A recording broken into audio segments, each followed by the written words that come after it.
Today, I'm really excited. I'm joined by Mr. Alan, and he's going to discuss with us today about issues that have to do with mental development and mental development problems and mental health. Please, would you just say something about yourself and your work, and so that the audience may try to just get to know you before we get started? Oh, sure. Hey, yeah, that's really nice to be here. My name's Alan Cox. I'm currently the founder of a mental fitness app startup, which we can probably talk about later. But just in broad summary, I've had a long history with mental health problems ever since I was a young child, and that's had various effects on my life, Wow. and that's kind of led me to where I am today. So keen to talk about that. Wow, that's really amazing. So, like, I took some time to just try to read about your work, your biography, and some of the things that you have done. And one of the most interesting things that I came across was the issue where you battled with, like, thoughts of suicide.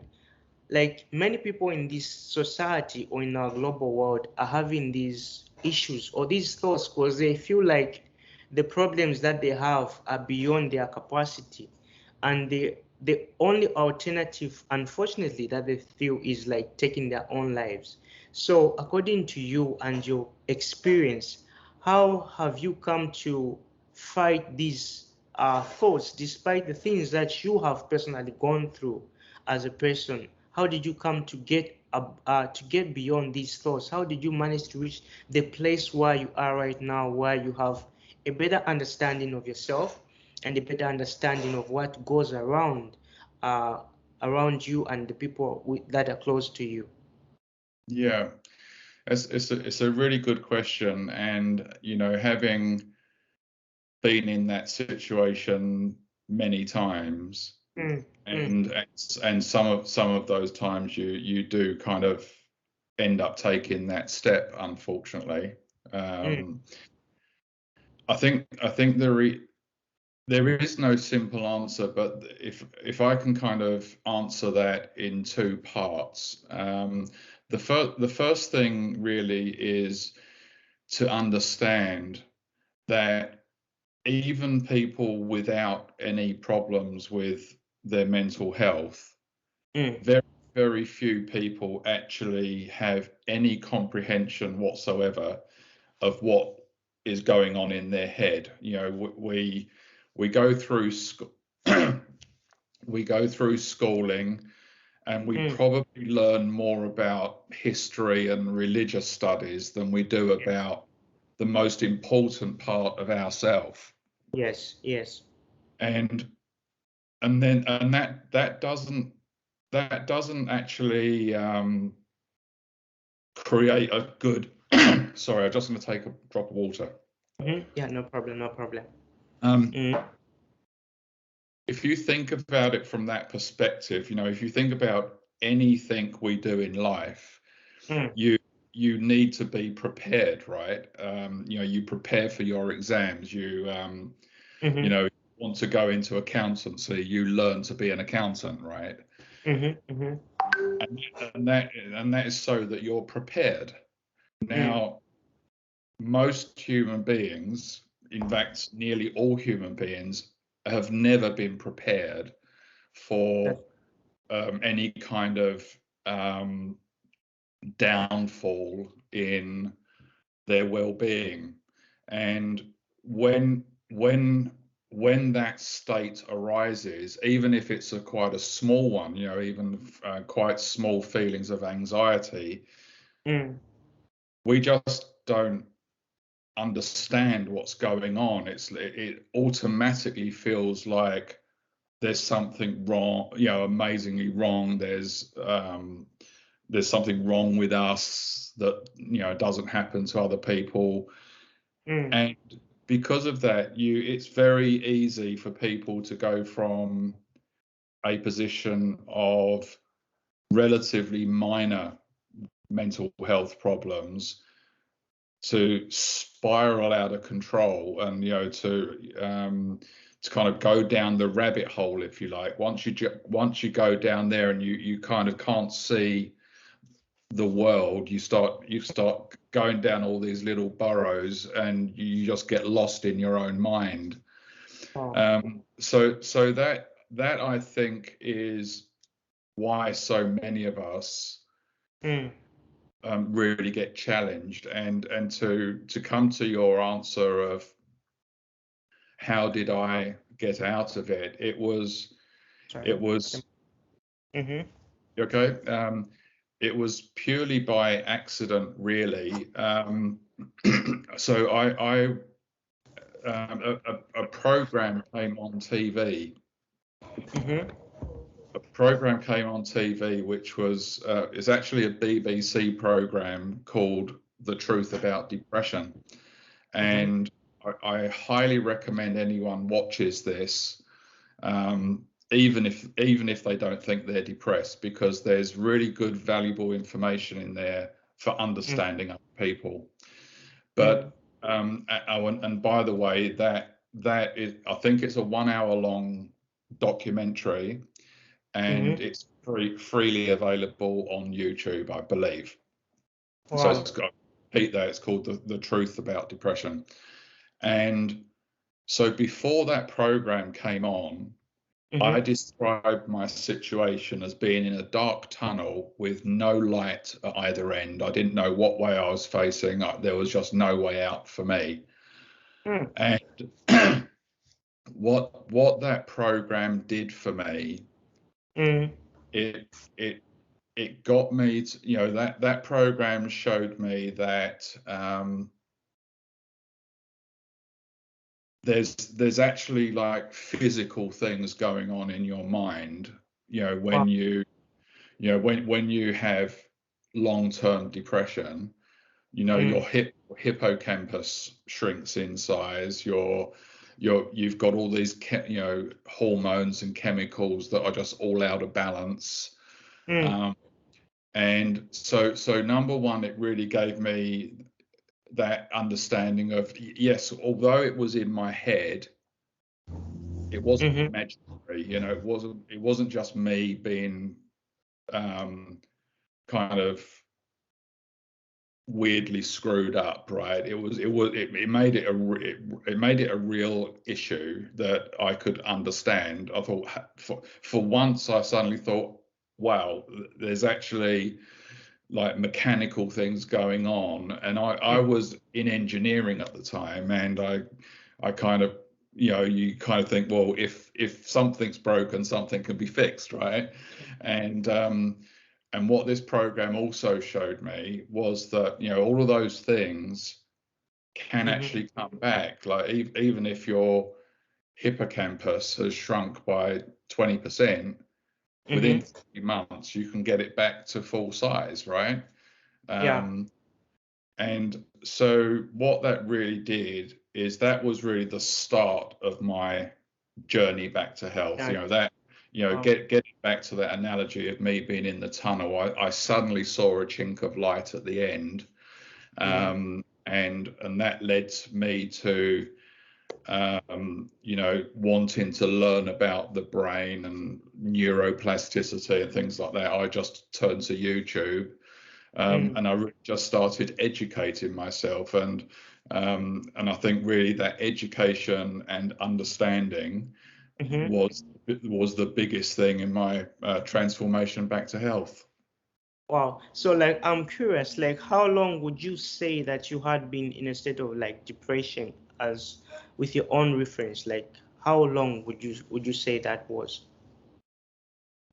Um, so just so that you can kind of put a frame of reference around my answer, if you think of well-being Mm-hmm. Mm-hmm. as, just to really simplify it, if you think of well-being as being like 1 to 10, where 1 is, you're pretty much suicidal, and 10, you're, floating off the ground and more enlightened than the Dalai Lama or something, right? Um, the the average person, this might come as a surprise to most people, but the average person, about 60% of all people, are just between a 5 and a 6. It doesn't sound that great, but and there's the threshold of a number about 2 to 3, where once you go over that threshold, you're properly into kind of depression territory. And so I would say that most of my adult life, I was probably hovering about, 3.5 or something, right? So I wasn't great, but I wasn't fully depressed either, right? But what would happen is that when an event occurs in somebody's life, it will knock you down a certain amount, right? Like being challenged at work, being told off about something, being bullied by people in the playground, whatever those things are. And the higher you are up that kind of well-being curve, the size of that drop diminishes, and the duration of that drop diminishes. So if you're say a 7 or an 8, someone can say something to me now and it doesn't even blip, right? It's just like, to coin a phrase, it's water off of a duck's back, right? I just don't let it affect me. Whereas the very same thing, if you're a 3, so 3.5, that will bring you down a long way. Yeah. And it can flip you over, and then it lasts a lot longer. So, for most of my adult life, until I was about, 45 or so, that's the period of time that I was not great, and I would have gone through occasional long-term periods of depression that might have lasted like 6 months to a year, and in some of those times it was pretty bad. Wow. So like, apart from the YouTube channel, like you talked of a documentary that you recommended everybody to watch on YouTube for Pepsi, and what other tools like were you able to use? Like, did you read any books? Did you do any exercises of mental health or whatever to just really put you in line or back on track? Because I believe it's not something that's really easy. Because if managing stress and depression was easy, it would have meant that we would have at least a lesser number of people that are committing suicide. But the number keeps on increasing because people are being overwhelmed by these thoughts, by this depression and all that. So what other things did you engage in during your like when you are working towards fighting depression? Yeah. So what I'm about to tell you, I kind of don't want it to sound like a plug for our app, but it will really make you understand what the app does. And by the way, we're a social enterprise, so we've made sure that the app is free to anybody, right? So at the time, like you just said about reading, at the time, I couldn't read a paragraph without forgetting what I've just read, right? I couldn't read stuff. So I turned to YouTube, right, and started looking up some of the stuff that I'd learnt about on the documentary. And I guess just kind of a quick message there for anybody that's in this situation, right, is just make that first step, right? Just make that first step of going onto YouTube, searching for truth about depression, and just get to understand what's going in your mind, because number one, it's completely normal, right? Number two, you're not alone, right? That what's going on in your mind is actually going on in the minds of probably over 1 billion people around the world. It sounds a huge number, but it's true, right? Mm, Um, mm, so there's a huge amount of people that are just like you, right? So, and you're confused, you can't see the point, you look, I know everyone's different, but for me, mm, I didn't want to die, but mm, I didn't want to be alive. I was actually scared of death, right? mm, I, you know, without kind of digressing, you know, one of my biggest fears, like nobody knows what is in the universe, right? No one, what, it doesn't matter what religion that you belong to, yeah, yeah, no one actually knows what the laws of the universe are, right? no, no, So one of my biggest fears is if I was to take my life, mm, would I be breaking one of the fundamental laws of the universe and things get bloody worse for me on whatever happens afterwards? mm, Right? That was something that really scared me. But at the mm, same time, I just couldn't, I didn't want to be alive, right? So oh, the so what I did, because I couldn't read, right? mm-hmm, I just it's easy to watch videos, right? yeah, Um, yeah, and so I went to YouTube and I started just um, you know, typing in some of the things that I'd learnt about, you know, like um, you know, neuroplasticity, for example, is a fascinating term. mm, And just very quickly for everyone out there, it's yeah, your brain's ability to rewire itself. So if the way that you're thinking and feeling right now is a mm-hmm, result of the way that your brain has been conditioned by the environment that you've been brought up in, and all of mm-hmm, the pain and tragedy and abuse and everything else that you've gone through, mm, that that can be you know, physically. I'm talking about neural pathways that they yeah, can yeah, all yeah, actually change to be healthier. So anyway, I went onto YouTube and I started see, consuming content, mm, and when I was doing that, I don't know if you've ever seen them, but there's a whole bunch of people on YouTube that make up these compilation videos where ah, they take all these snippets of all these people talking, right, yeah, and um,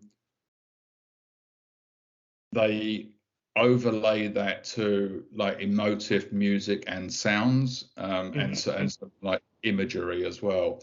And some yeah, of these things really resonated with me, and mm, I ripped those to MP3 and I made up my own playlists.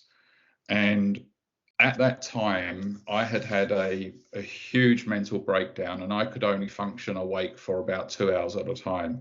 So I oh, would get up in the morning, and when my wife went off to work at like 8 o'clock in the morning, I would mm-hmm, basically go back off to bed a short while mm, later, and I would put my headphones on, press play on these playlists, listen for about 10 minutes or so, and then I'd be off to sleep. So all while I'm sleeping, these mm, messages are on repeat, right? yeah, yes, I had no idea what I was doing. I was just listening to some stuff and falling asleep as far as I was concerned, right? mm-hmm, And what there might be some content in there that I didn't like. I didn't like the accent, or maybe there was a bit of a religious view that I didn't, you know, and I would cut these bits out in a software program, and you know, anyway, to cut a long story short, um, after about a week, I mm-hmm, just I just felt a change. I felt that chink of feeling lighter, feeling a bit brighter, feeling a bit more hopeful, and feeling like something had shifted. And so I then started putting this content on whenever I was awake, whenever I was walking the dog and things like that. And that 2 hours before I needed to go off to bed became 3 hours, and within 3 months, before I was doing this, because of the severity of my breakdown, like my speech was slurred, like I'd had a stroke and that kind of thing. My care workers told me that because of the severity of the breakdown, it would be at least 1 year before I even they tried very hard to set my expectations that you need to just be comfortable that it's going to be a year before you're back to work, right? Before you can even think about getting back to work. Anyway, by doing this stuff, I felt well enough to go back to work within 3 months, and they thought I was making it up. They thought I was faking it, but I really wasn't. I'd not only got back to well-being, but my mind had been educated in such a way. I had all of these new tools about how to deal with things that even, in quotes, normal people don't have, right? I felt strong, right? And that was really the catalyst to creating the app that we did, because what I discovered, what I discovered was that, especially for people that have lower levels of mental well-being, nearly all of the apps on the market, they don't work, and it's not that they don't work because they're clinically bad. It's because people just can't engage with them, right?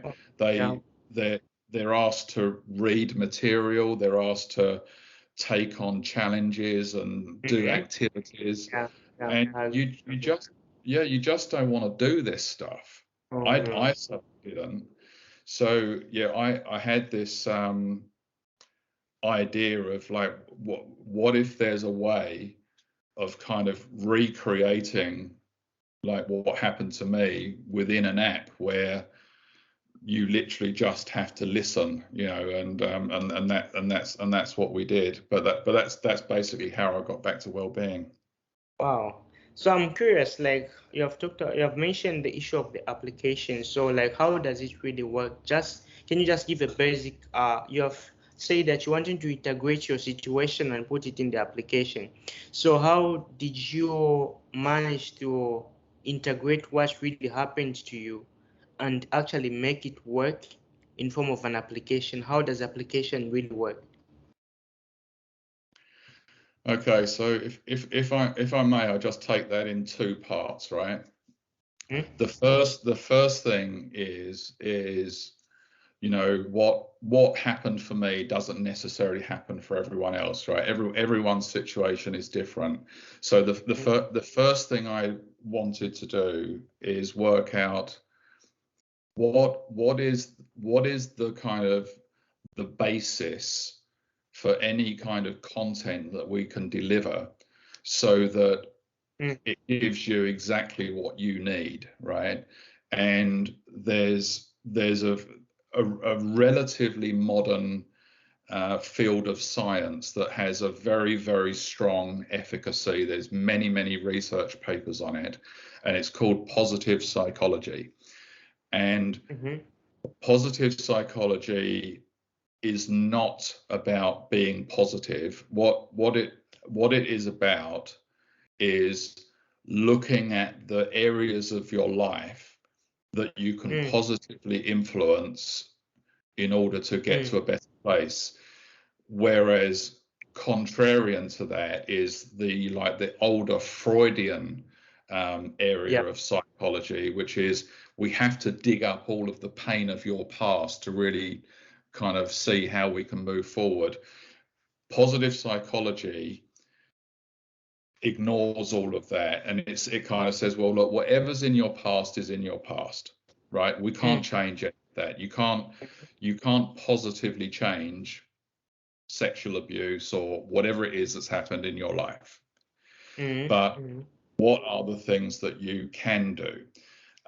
So they've created a framework where there's kind of pillars of well-being, where every single one of those pillars is an important part of your well-being. So relationships is an important part. You know, you've got to have supportive relationships in your life. Sense of self-worth, feeling of meaning and purpose. There's a whole number of pillars, right? And if you can think of what, say, what's it called in music, like, do you know how you've got the charts that where it profiles like the various, you know, how much bass or do you know what I'm talking about? You've got like a graph of where like the sound profile looks like. What I'm trying to say, I know the term. I think it's called like a graphic equalizer, where like you can go into Spotify and you can say, I want Okay. more of this, less of this, you know. Yeah, I get what you mean. Yeah. That is basically the same as everyone's but everyone's well-being shape is completely different. Different. You know, you might have two people next to each other that kind of exhibit exactly the same kind of problem, if you like, but for one person they've got, you know, major issues with, they just don't feel a sense of purpose in life, and they've got, you know, really bad relationships in their life. You've got another person that has completely different things, right? So the first step really was to understand that this is the kind of a mechanism where you can give people exactly what they want, right? And then the second thing was we then created an app where we've recorded thousands of narrated messages, you know, like only 15 seconds to 1 minute long, and each one of these messages talks to one of these pillars, right, in a certain way. And so what the app actually does is, when you first download the app, you just go through a simple set of questions so that we can get to see what your shape is, right? And then from then on, you know, we wanted to make it so that you don't have to think. There's nothing challenging, right? So from then on, you open the app and just press play, right? And every time you press play, we create for you a new kind of coaching guidance session, which is all of your personalized messages overlaid on top of a track of music and sound, and you can change the music and sound to be what you would like it to be, whatever your tastes are. So you literally just press play, put your headphones on, and go about your day, right? Or listen while you're having a coffee, or listen while you're walking the dog, or listen while you're driving to work, or on a train to work, or whatever. And so how it works, right, is that every time you listen, through that process of kind of neurogenesis and neuroplasticity, you are, tiny bit by tiny bit, you're removing the harmful things in your mind, and you're building stronger, more positive things. Okay. So, That makes a lot of sense. and that's Mm, basically how it works. It's kind of, it's not really rocket science. It's we give you exactly what you need. You just listen, and you can even listen while you're resting or sleeping if you want to. And what we're finding is is that people that are in quite a negative space, I've even had some people that have written to me that they're definitely down that self-harm end of the spectrum, mm, and some of those people are reporting back that they're feeling that shift in as little as a week. They're writing to me and saying, like, even my friends and family are saying, "Oh, what are you doing? Because you look better," right? And it becomes a little bit like I probably shouldn't say this, but a bit like a drug, or these people that get addicted to, say, fitness or something. mm. Once you start feeling it, you just want to keep on going, right? Keep on. It's not like you get back to feeling kind of just okay, and then you think, oh well, I'm okay now. I'll just stop. You Mm. know, you kind of see the light, and you kind of you feel, it sounds a bit corny to say it, but I mean this in all genuineness. You feel like you've got this new superpower that other normal people don't have. You've kind of got a tiny bit of enlightenment, if you like, where you suddenly are seeing the world different. You can suddenly see all the opportunity opening up in front of you. All of the things that you once thought that that's not for me, I can't do that, I won't be able to change. I had one young lady that she wrote to me from, she was somewhere in one of the Eastern Bloc countries, Mm-hmm. and she was in a situation where she really, really needed to keep her job to feed her family, right? It was quite a desperate situation. Yet the job that she had, the people there were, making her ill, right? They were horrible people. Her boss was horrible. And she wrote to me and said, look, after like 3 weeks or so of listening to the app, she suddenly realized that she had the strength to say, no, this job is not good for me. Mm. I need to change. I Mm. will change. I am going to leave my job. And there may be a period of pain where I don't get a job straight away, but I have faith now that I will get something better, and that happened, right? So it's kind of opening up all kinds of possibility, which is wonderful to see. And if you start experiencing that, like, why would you want to stop, right? No. Wow. So, like, I'm curious, like, what's the name of the application? For instance, if maybe someone in the audience wants to download the application, how can I find the application? Like the name of the application. Yeah, so it's called Ever Yellow, all one word, EVER Yellow, YELLOW. So if you want to find out about the app, you can go to everyellow.com, Mm-hmm. or you can just go straight to the Google App Uh, Store, or the Apple App Store now, and type in Ever Yellow, all one word, and you can download it for free. Wow. Then for instance, someone out there might, there are people that might have some personal problems. Maybe they are inspired by your story, they are inspired by your work, and they want to reach out to you. Like, what's the best way in which people can be able to reach out to you and talk to you on a personal level? Yeah. I'm always open to talk to people. You can connect with me via our Facebook page, which is Ever Yellow app.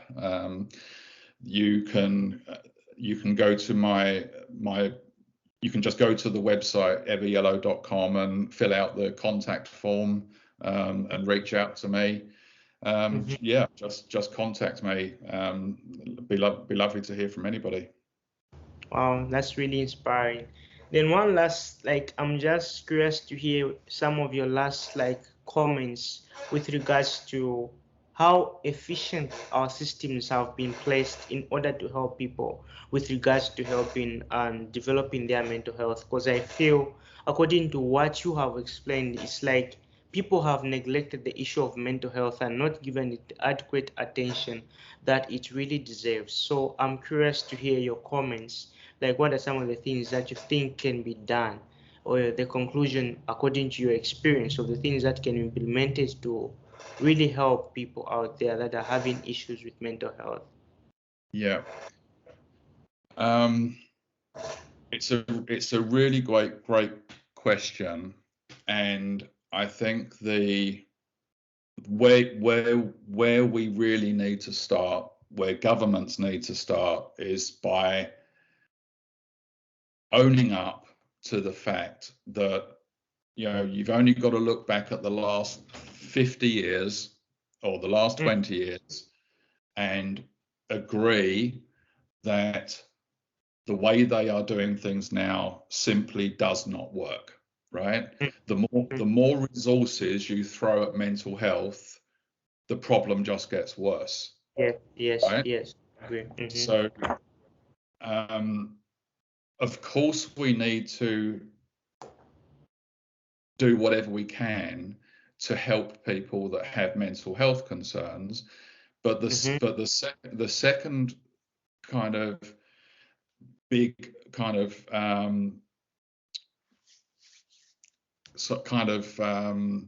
agreement that we have to come to, or acknowledgement, is that we will never ever have enough people to care for all the people that need them.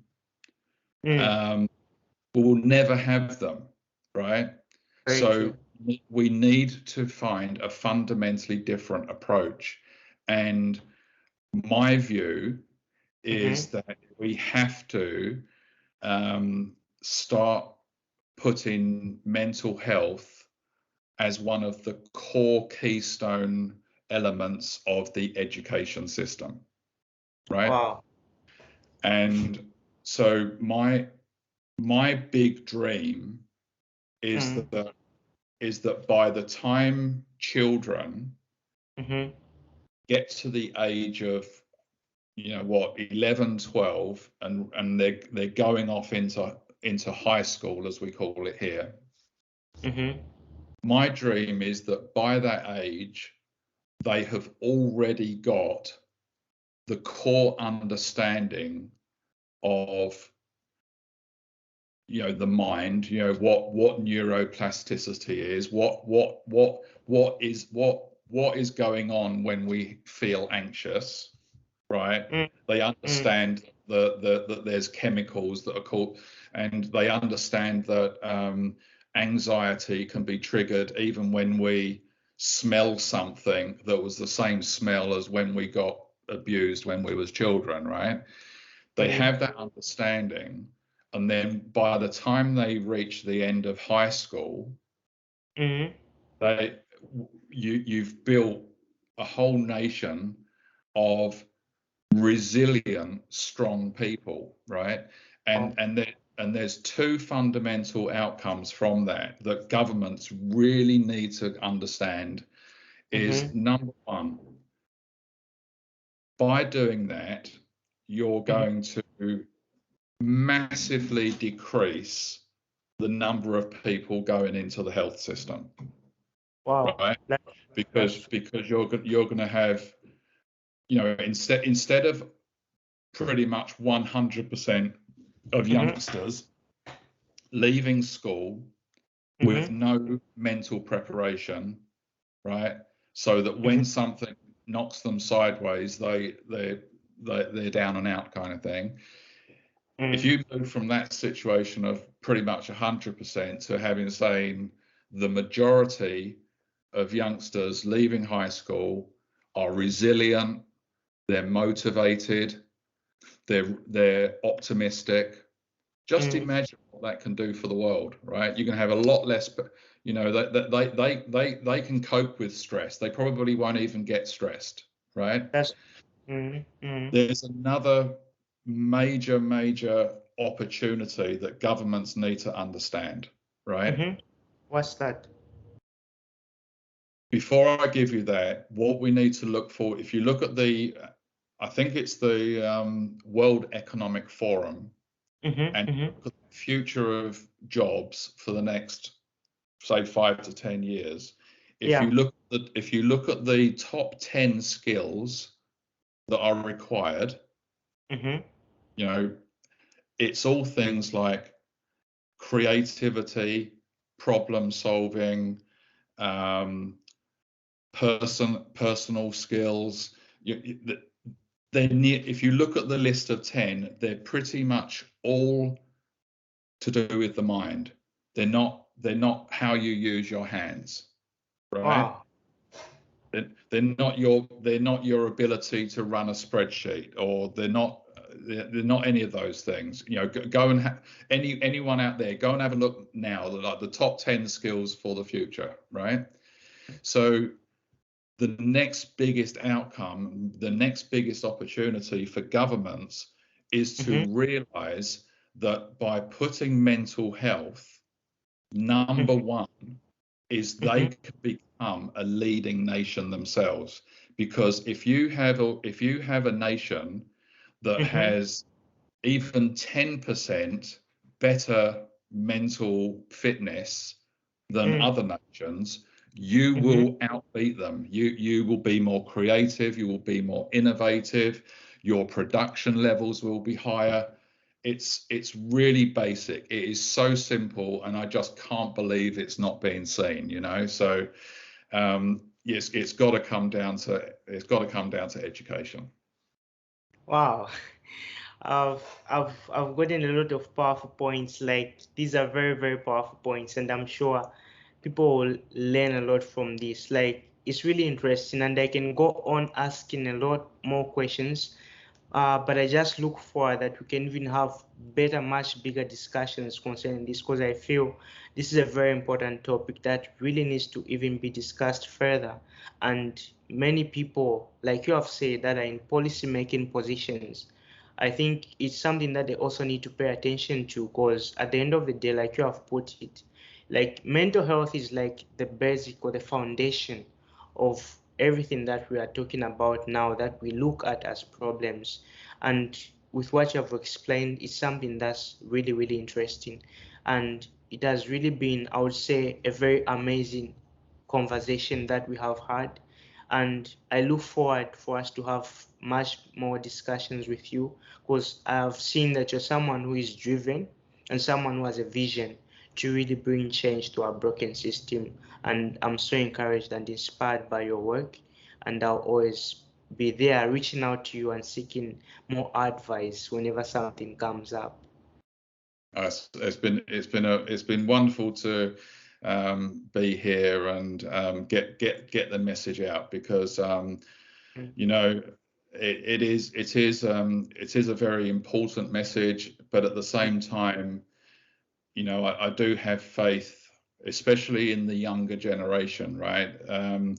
The younger generation have got, you know, we hear a lot about climate change and things like that. You know, I'm really strengthened by how the younger generation are kind of stepping up, and I think it's you know, you guys that kind of can really take the message, you know, kind of own the message and say, look, actually, look, we will basically hound the governments, you know, not only over climate change, but we insist that this becomes a core part of the curriculum, right? We're not going to just, as a young person, I'm not just going to accept that life sucks. I'm actually going to work on my mind, because I now know that it's possible. And I know that that will not only open up all kinds of opportunity for me, but Yes. what I will do is then I will then make a massive contribution to this planet myself, and that's like a wonderful idea to take forward, I think. Wow, it's really been amazing, and I'm so excited. So I'll be glad and happy that the audience will also be able to reach out, and I'll be also excited to also give you a feedback of some of the most interesting messages that I'm going to receive from the audience, so that you may also get one or two things. And thank you very much for your time. It has really, really been amazing to have you here, Alan, and I'm excited for this one. Okay, thank you very much indeed. Have a good day. Thank you very much as well. Thank you. Bye-bye.